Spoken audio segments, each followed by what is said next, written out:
tiens d'abord à vous féliciter d'être là, parce que si vous êtes là, c'est parce que d'abord vous avez réussi à avoir votre examen l'année dernière. Et puis là, vous allez franchir une nouvelle étape. Vous passez du CAP au brevet professionnel.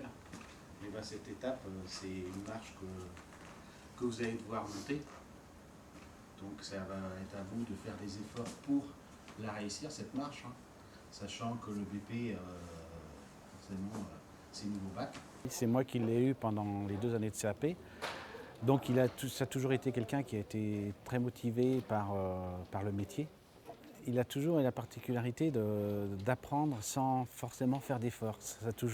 Son apprentissage s'est fait, on va dire, régulièrement et avec une motivation qu'il a personnellement. Le BP représente une marche supplémentaire dans le cadre de la professionnalisation qu'il est en train de faire. Donc c'est un brevet professionnel génie climatique et sanitaire en fait qu'il est en train de passer. Aujourd'hui, il va devoir dimensionner l'installation, l'installer toujours, hein, donc il va reprendre un petit peu les bases du CAP et surtout ensuite la mettre en service. Donc c'est cette phase-là qui est le plus important en BP, c'est cette mise en service en fait.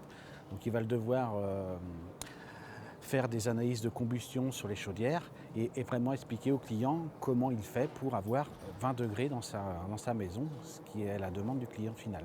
William, quelqu'un de très motivé, s'il continue sur cette motivation qu'il avait en CAP, je pense qu'il devrait l'obtenir relativement brillamment. Mais 2 ans, c'est relativement long. Les jeunes peuvent changer en 2 ans, donc il faut prendre étape par étape.